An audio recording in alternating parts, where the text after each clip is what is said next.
Salut. Alors aujourd'hui on va voir un truc un petit peu différent de ce qu'on voit d'habitude. Donc ça c'est une petite table de mixage, une DJM 250 de chez Pioneer. Voilà tout ce qu'il y a de plus standard. Alors c'est pas la MK2, hein, c'est la première. Donc c'est la mienne à moi personnelle, hein. Celle-là je l'ai achetée à sa sortie, donc elle date de 2012 à peu près, à quelques mois près. Tout simplement parce qu'elle était à peu près dans mes budgets à l'époque et que j'en avais marre d'acheter des tables de mixage de merde, clairement. Avec des boutons qui me lâchent toujours la veille d'aller faire une soirée. Donc ça m'a saoulé et je me suis dit, je vais finir par m'acheter une vraie table. Donc j'ai fini par acheter celle-là et maintenant bah, elle a une bonne dizaine d'années hein, au compteur. Et donc comme toutes les tables de mixage, euh, le fader droite, bah forcément il est mort. Donc il a commencé à déconner au bout de 2 3 ans. Étant droitier et un peu bourrin à l'époque, maintenant je me suis assagi, mais à l'époque fallait que j'entende claquer les potards, donc forcément je l'ai ruiné. Donc ça commençait plus ou moins à merder, mais c'était complètement utilisable. Alors j'ai utilisé la traditionnelle goutte d'huile à l'intérieur qui m'a permis de prolonger le truc grave prolongé, vu que je le change que maintenant. Mais il y a quand même, on va dire 2 3 ans de ça, j'ai eu l'idée de racheter des potards. Alors il y a encore 3 ans de ça, les potards de chez Pioneer, là, ils étaient vendus, donc là on le voit, hein, c'est un emballage Pioneer, hein. Ils étaient encore vendus autour de 40 balles la paire hors frais de port. Pour deux putains de bitonio, franchement, j'ai trouvé ça super cher. Du coup, bah, je me suis fourni chez AliExpress. Alors, est-ce que c'est de la contrefaçon? Est-ce que ça en est pas? Est-ce que la qualité est bonne ou non? Ça, j'en sais rien. Franchement, j'en sais rien. Je le verrai à l'utilisation. De toute façon, on la verra en fonctionnement, pas sur cette chaîne évidemment. Mais ceux qui me connaissent savent où aller regarder la machine en fonctionnement. Donc, s'il y a une nouvelle vidéo demain ou après-demain qui sort avec cette table de mixage en fonctionnement, c'est que ce que j'ai fait aujourd'hui fonctionne. De toute façon, il n'y a pas de raison que ça fonctionne pas. Le truc, c'est juste combien de temps ça va fonctionner avec des boutons qui viennent de chez AliExpress. Mais bon, comme de toute façon, ça c'est du chinois, ça se trouve, c'est la même boîte qui fabrique ceux qui sont vendus sur AliExpress que ceux qui les revendent pour Pioneer. Donc j'ai regardé les prix, là on est encore autour d'une trentaine d'euros, je crois, à peu près, sur des sites professionnels. Donc bon, moi je les ai payés 20 balles la paire, pas loin de frais de port inclus, ou 22 euros la paire, frais de port inclus. Donc bon, voilà, j'ai économisé quasiment la moitié du budget en passant par AliExpress. Si ça fonctionne, j'en rachèterai une paire, juste en rap pour moi, avant qu'il se fasse plus. Et puis voilà. Pour le petit historique, parce que forcément, changer juste un bouton, ça n'a pas trop d'intérêt. Donc du coup, je vais blablater un peu. Si je fais cette vidéo, c'est uniquement parce que j'ai pas vu de vidéo de démontage de ce truc-là et encore moins en français. Donc voilà, je fais ça pour ça. Pour tous ceux qui n'ont pas envie de m'écouter, qui me connaissent pas et qui n'ont pas envie de m'écouter blablater pendant je sais pas combien de temps là, allez directement au moment où je vais la démonter, vous allez gagner du temps quoi. Bon, pour les autres qui ont envie d'écouter toutes les conneries que je vais raconter. Pourquoi j'ai choisi cette table? Bah, tout simplement parce que j'ai essayé tout un tas de platines. Alors j'ai essayé des contrôleurs, des Denon, je suis passé par des Gemini aussi. Gemini c'est à fuir. Bref, je suis passé par pas mal de choses.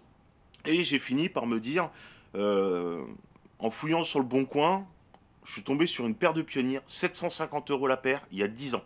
Des MK3 en flycase avec uniquement un seul bouton qui déconnait, c'était le bouton play. Tous les autres boutons étaient flambant neufs, ils n'avaient quasiment jamais été utilisés. Il n'y avait que le bouton play qui était poncé. Je me suis dit, un bouton à l'intérieur, ça se change bien chez Pioneer, il n'y a pas de problème. Je vais racheter les platines, je vais mettre deux boutons dedans, c'est exactement ce que j'ai fait et ça fonctionnait à merveille. Le truc, c'est que ces platines-là, ils ont une fonction qui s'appelle le fader start. Alors, le fader start, pour ceux qui ne connaissent pas, juste pour qu'ils puissent avoir une idée, en gros, quand on lève le bouton, la platine elle met play directement. Ce qui peut être très utilisable si on veut faire du scratch ultra cheaté. Donc moi, je me suis dit, si un jour j'ai envie de faire du scratch, en vérité, je suis absolument pas doué, je suis une énorme quiche. Déjà pour le mixage, je suis moyen, mais alors pour le scratch, il faut carrément m'oublier. Donc même avec le bouton cheat scratch, je veux dire, franchement, je suis une quiche. Mais dans l'idée que j'étais parti, que potentiellement je pourrais t'amener à en faire, je me suis dit, il faut qu'il y ait un fader start. Et à l'époque, des tables de mixage qui faisaient du fader start, il n'y en avait pas 150, en tout cas pas dans la gamme de prix que je voulais. Ce qui a fait que je me suis rabattu là-dessus. J'aurais préféré avoir une table de mixage, une Nuo par exemple. Les Nuo sont mieux parce que il y a un Send Return, donc tous ceux qui font de l'audio savent à quoi ça sert. Pour brancher un générateur d'effets, c'est génial, etc. etc. Celle-là, elle n'en est pas équipée. Comme c'est la toute première version, elle n'est pas équipée de carte son intégrée USB. Ce qui fait que quand on veut faire du vinyle en timecode, c'est mort. On est obligé de faire du vinyle traditionnel ou raccorder une carte son timecode à part qui coûte une couille. Alors qu'aujourd'hui, on a l'équivalent avec la carte son intégrée coûte beaucoup moins cher qu'il y a 10 ans, celle-là avec une carte son à part. Mais bon, voilà, c'était un compromis. Moi, le timecode, je m'en foutais un peu à l'époque. Je mixais pas sur vinyle, je voulais juste avoir une paire de platines fiables et donc je me suis orienté sur les CG1000 MK3. Alors, les MK3, elles sont bien, pourquoi? Parce qu'elles ont la carte SD intégrée et donc ça ne permet pas de lire du MP3. La carte son qu'on met dedans, elle permet juste d'enregistrer tous les paramètres de sa machine dans la carte son. Et ça, c'est génial parce que pour les professionnels ou les gens qui sont amenés à mixer en soirée sur le même type de machine, ils peuvent tout préparer leur mix chez eux à la maison. Ils arrivent avec leur CD, leur carte SD, ils repluguent ça dans d'autres machines qui ne sont pas les leurs, et tac, ça sort directement tout ce qu'ils ont fait la veille. Là, je vais en arriver à une petite anecdote. Alors, vous me croirez ou vous me croirez pas. Quand j'étais plus jeune, j'utilisais beaucoup, c'était Atomic, c'est l'ancêtre du logiciel Virtual DJ pour mixer. Et donc j'avais testé les CDJ1000 dessus et je trouvais que niveau ergonomie, elles étaient vraiment au top. Donc j'utilisais que ce skin-là dans le logiciel. Donc je connaissais déjà les machines entre guillemets avant de les avoir achetées. Et donc j'étais jeune, je sais pas si c'est à l'époque c'était encore des MK1 ou des MK3 qui étaient sortis, je pense que c'était que des MK1 ou des MK2. Et donc, entre-temps, je me suis aperçu que celui qui était sacré meilleur DJ du monde, qui à l'époque était David Guetta, qui venait de piquer la barre à Bob Sinclair à l'époque, qui lui était soi-disant le meilleur DJ du monde, et David Guetta était passé devant. Je dis bien entre guillemets parce que le concours des meilleurs DJ du monde s'appelle le DMC. Et moi, j'ai jamais vu un de ces deux-là passer au DMC, hein. Jamais, hein. Donc je sais pas comment ils ont été consacrés par les médias comme étant les meilleurs DJ du monde. Pff, là, je sais pas. Faudra qu'on m'explique. S'il y a quelqu'un qui a la réponse en commentaire, je veux bien l'avoir, hein. Parce que là, j'ai jamais compris. Et donc, à l'époque, j'avais appris que, enfin, en regardant des vidéos et tout, je me suis aperçu que David Guetta utilisait lui également des CG1000. Et, euh, et donc, je me suis dit, putain, les machines, si le meilleur DJ du monde il les utilise, c'est qu'elles doivent vraiment être pas mal, hein. Et donc, je suis passé en ville, hein, comme ça, un jour, je suis passé devant une boutique qui revendait des CDJ1000 d'occasion. Je te précise bien d'occasion. On était au-dessus de 1000 € pièce. C'était affreusement cher. Et là, je me suis dit la même phrase, franchement, devant la boutique Wayne's World. Je suis passé devant la boutique, j'ai dit un jour, elle sera mienne. Un jour, elle sera mienne. Oh oui, un jour, elle sera mienne. Et effectivement, un jour, elles ont été miennes. Il a juste fallu que j'attende pas mal d'années pour pouvoir me les payer. Mais bon, là, j'ai réussi à les trouver. J'ai revendu tout mon matos. J'ai réussi à les trouver à un prix qui est à peu près correct. C'était parfait. Il me fallait l'option Fader Start pour pouvoir les raccorder pour au cas où j'ai eu envie de faire du scratch à la con avec. Il y avait quelques réparations. Il me manquait plus qu'une table à. Le budget à l'époque, j'avais, je sais pas, entre 200 et 300 balles de budget, frais de port inclus. Pour du neuf, c'était pas mal. Mais bon, ça, 10 ans, voilà, c'était la petite anecdote concernant tout ça, hein. Donc bah voilà, tout le temps a passé, hein, le fader il a commencé à merder, je l'ai tiré jusqu'au bout, donc bah maintenant je vais passer au démontage de cette saloperie et au montage des faders chinois qui m'ont l'air un peu mous, parce que de mémoire ceux-là, celui de gauche je ne l'ai jamais touché, il a toujours été un petit peu, il a toujours eu une légère résistance, celui de droite avait une résistance équivalente à l'époque, seulement depuis que j'ai mis de l'huile forcément il est raide comme du chien, et là les nouveaux que j'ai achetés ils ont la même résistance que ce fader là, le crossfader. Et il est extrêmement libre. Alors évidemment, vu que moi je fais pas de scratch, celui-là je l'ai pas usé, mais ça m'étonne de les voir aussi. Donc bon bah, écoutez, on va voir. Donc pour passer au démontage, de mémoire, et je dis bien de mémoire, parce que moi je l'ai démonté déjà il y a 2-3 ans là, avant de commander ça. Je l'avais déjà démonté et il me semble que j'avais essayé de la démonter de partout et en fait c'était une véritable connerie. Il me semble que de mémoire, il suffit juste d'enlever les vis du dessus et l'intégralité de tous les boutons. Donc j'ai mis tous les boutons droits pour pouvoir les reclipser dans les bons crans. Et puis voilà, c'est tout, hein. Je vais passer en accéléré, je vais démonter ça et on va voir ce que ça donne et si c'est chiant ou pas à changer, parce que moi personnellement je me rappelle plus du tout. Allez, c'est parti.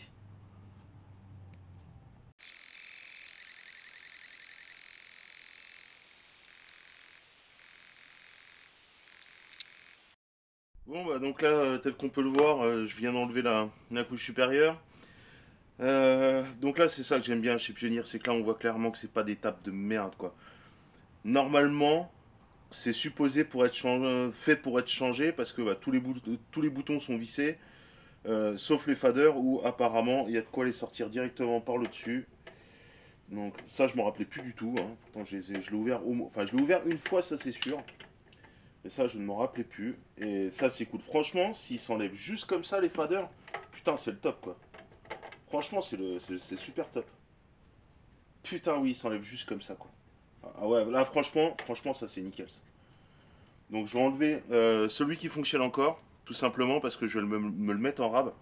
Si je reflingue celui de droite et que cela c'est vraiment de la merde et que je sais pas, le lendemain j'ai un truc à faire avec la table de mixage, une petite soirée ou un truc comme ça, il m'en restera toujours un en rab. Donc voilà, ça c'est cool. Qu'est-ce qui m'est arrivé aussi sur cette table? Ça j'avais oublié de le préciser. Ces boutons là, Chanel 1, Chanel 2, Chanel 1, Chanel 2.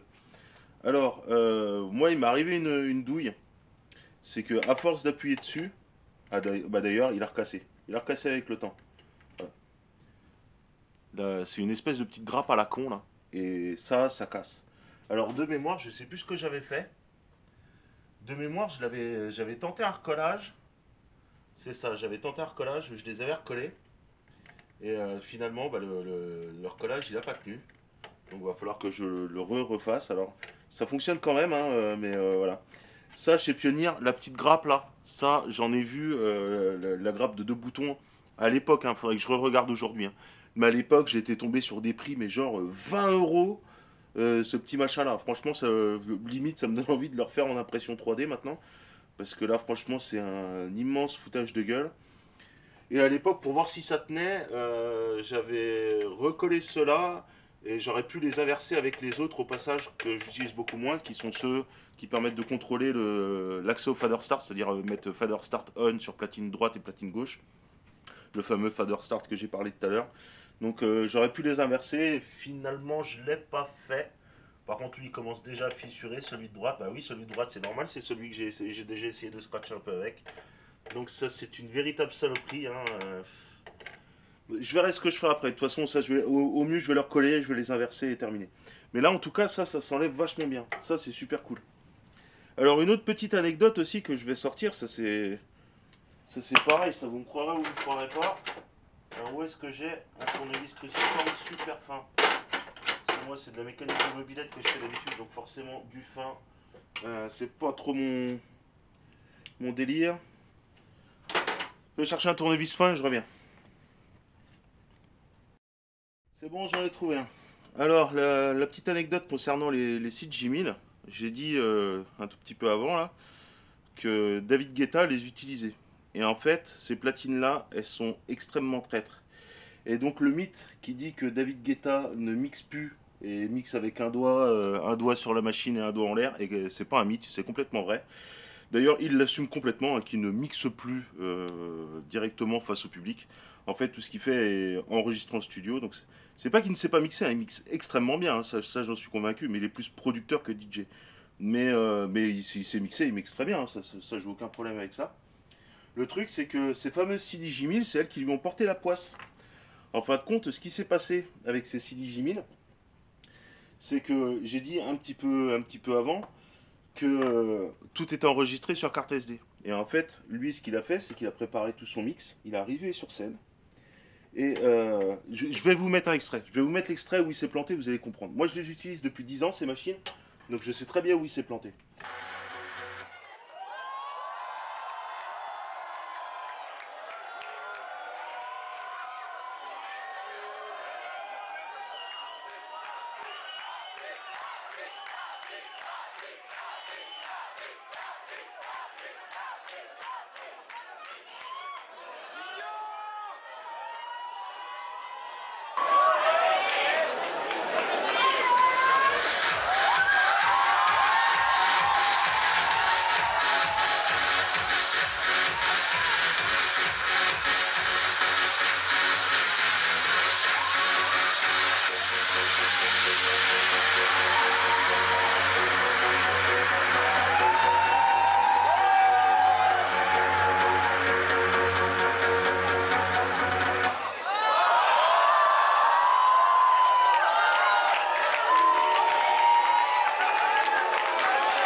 C'est incroyable parce que c'est le jour où je fais ça, j'ai un CD qui est plus bon. Et en fin de compte, il y a un bouton qu'il a mal dû enregistrer la veille. Il est arrivé, et comme ces platines-là, elles n'ont pas entre guillemets de pare-feu, disons que si on a fait une connerie, on le voit moins. Sur des platines récentes, on le voit. Parce qu'il y a une belle waveform, il y a un truc où on voit que le morceau il est pas calé comme il faut. Donc en fait, ce qui s'est passé, c'est qu'il est arrivé, il a lancé son point Q, et son point Q, il n'y avait rien derrière. Donc en fait, il est arrivé, il a appuyé sur Q, ça a coupé le son. Il a changé ses platines, il a remis ses cartes SD, ses CD, il a relancé, paf, la même. Plus tard, il a dit que ça venait des machines. En fait, non, ça venait pas des machines, ça venait juste que lui, il avait oublié de préparer un point Q. Ça l'a fait deux fois de mémoire, ça l'a fait deux fois au même endroit dans le morceau, parce qu'il a repris juste un tout petit peu avant pour réussir son enchaînement. Son enchaînement, il a refoiré exactement de la même manière le deuxième coup que le premier, donc c'est juste que voilà, il avait mal géré son truc en fait, il avait mal programmé, il avait mal tout enregistré dans ses cartes SD. Alors, pour que ce soit bien clair, le point Q et le fader start sont intrinsèquement liés. En fin de compte, ce qui se passe, c'est que on n'est pas obligé de passer par la table de mixage pour lancer un point Q, on peut directement relier les platines l'une à l'autre, ce qui fait que quand la fin d'un morceau arrive, l'autre se lance automatiquement. C'est ce qui faisait l'apogée des DJ à cette époque-là avec ces platines-là, de pouvoir mixer avec un bras en l'air tout en ayant les platines qui fonctionnent. En fin de compte, ils jouaient sur un effet et les platines passent directement de l'une à l'autre toutes seules. Ça avait du style à l'époque et contrairement à ce qu'on pourrait imaginer, c'est énormément de travail en post-prod. Pour arriver à un truc comme ça, c'est vraiment beaucoup de travail pour arriver à faire ce genre de choses. C'est très très con, je pourrais même faire voir comment ça fonctionne tellement c'est con. Le truc c'est que c'est beaucoup de travail et tout ce travail peut être anéanti juste par un point Q qui n'a pas été rentré dans sa carte SD. Et ça foire tout un morceau. C'est juste ce que je voulais rajouter. Voilà, ça c'est un truc, ça m'est déjà arrivé. Donc je sais que c'est ça, ça m'est déjà arrivé une fois dans une salle des fêtes, ça m'a foutu un peu le seum. Un gros mix que j'avais préparé pendant 6 mois pour le connaître par cœur comme une poésie, et puis je suis arrivé, et un bouton, je sais pas, la veille le chat avait dû monter dessus, j'en sais rien, et du coup ça fait de la merde. Et c'est ce qui fait que depuis ce coup-là, alors ou peu de temps plus tard en tout cas, il a décidé de ne plus mixer en live, c'est-à-dire que tout est enregistré dans un studio. Et donc quand il arrive, genre au Stade de France, un truc comme ça, vous pouvez le voir mixer les deux mains en l'air, et si vous regardez bien, vous constaterez que les platines sont éteintes. Et quand bien même, quand elles sont allumées, tous ceux qui connaissent les pionniers savent les boutons qui se mettent à clignoter quand la platine est en fonctionnement, et quand ils sont à l'arrêt, que la platine ne fonctionne pas. Donc ils connaissent l'éclairage. Et aussi un truc qui ne trompe pas, c'est le rond à l'intérieur du jog qui tourne pour indiquer à peu près où on est pour quand on veut faire du scratch, et aussi qui indique les points Q, etc. Et donc on ne le voit pas tourner, donc là on sait que les platines de toute façon, même s'ils sont allumés, elles ne tournent pas. Le point play il ne clignote pas, et ce truc là ne tourne pas, donc on sait qu'elles sont à l'arrêt. Donc voilà, c'était pour la petite anecdote, vous me croirez ou vous me croirez pas, mais voilà, et il assume complètement, hein. Donc, euh, donc voilà, c'était mes platines de rêve, hein, quand j'étais jeune, moi je voulais cela, hein, à tout prix. Et donc du coup, je m'étais mis une full pionnière. Et bah voilà, finalement, c'est pas si mal, hein. C'est pas chiant à changer, rien du tout. Ça fait partager quelques anecdotes, plus que des emmerdements. Pour une fois, on me voit pas rager, ça va, c'est sympa. D'habitude, je gueule pendant une demi-heure, là, on me voit pas gueuler. Ça va, c'est cool. Bon, allez, je remonte tout ça, je regarde ce que je peux faire au niveau des boutons, et puis c'est parti, je verrai ce que ça donne. Bon bah voilà, hein, j'ai avancé tranquillement, j'ai remonté. Alors effectivement, les faders, franchement, ne faites pas comme moi à mettre de l'huile de friteuse dedans pour voir s'ils peuvent durer quelques années de plus. Bon, moi ça avait fonctionné, mais c'est vraiment dégueulasse au démontage. Ceux que j'ai changés là, franchement, non, je confirme, c'est pas de la même qualité, c'est pas du tout fabriqué dans les mêmes usines que chez Pioneer. On voit clairement que certains trucs sont un peu faits à l'arrache. La vis, à peine je l'ai vissée, elle a foiré tout de suite, donc les tolérances sont pas bonnes, etc., etc. Combien de temps ça va tenir? Vu la souplesse du truc, je veux dire, à mon avis, dans 2 ans, je les rechange pour des vrais. Mais bon. Alors en attendant, j'ai recollé ma grappe de boutons là. Voilà, c'est ça les petites grappes de boutons à 20 balles, là, 20 balles le bout de plastoc, c'est une honte. Alors ce que j'utilise pour recoller ce genre de conneries, c'est celle-là. C'est la colle de chez Carrefour, de ces petits tubes là. Elle est juste géniale. C'est vachement mieux que de la super glue. ça ne sèche pas. Au pire, si ça sèche, on s'en fout, c'est juste un tout petit tube. Franchement, avec un petit tube comme ça, on en recolle déjà pas mal des trucs. J'en ai acheté aussi en gros, je l'ai gardé je sais pas combien de temps, genre 2 ans. Même dans le garage où il fait 40 degrés l'été, ça ne sèche pas. Franchement, n'achetez pas de la super glue, prenez ça. Franchement, la orange de chez Carrefour en gel. Celle-là, elle est top de chez top. Elle est un peu plus longue à sécher que de la vraie super glue. Ça, par contre, c'est clair. Elle est vraiment plus longue. Mais franchement, rapport qualité-prix, c'est le top du top. Moi, j'achète plus que ça. Pour recoller de ce genre de saloperie là, c'est vraiment ça, c'est vraiment le top. Donc bah voilà, j'ai pas trop grand chose à redire. Donc je remonte en accéléré hein, parce que voilà, il y a rien à dire là-dessus. Allez, je remonte. C'est parti.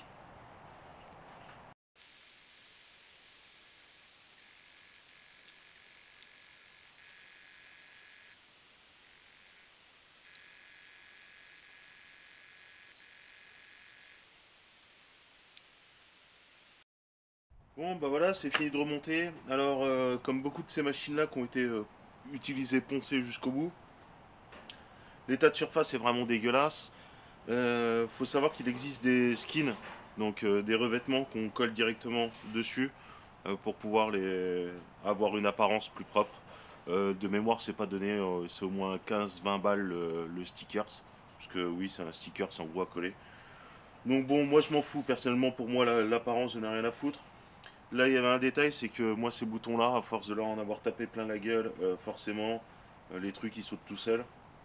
Alors, ça là-dessus, il y a le traditionnel tout petit morceau de mouchoir qu'on met directement plugué dedans.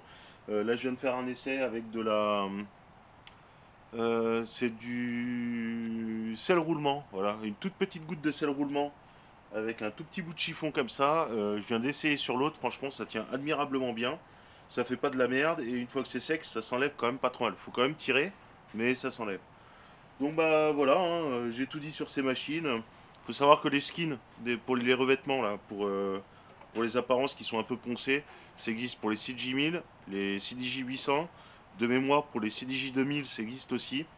Donc voilà, toutes les machines un peu vieilles qui sont un peu poncées, vous pouvez racheter directement un truc à coller dessus pour qu'elles aient une apparence un peu plus fun et aussi un peu plus propre. Voilà, je pense que j'ai tout dit. Hein. Allez, je vous en marre pas plus longtemps. Salut.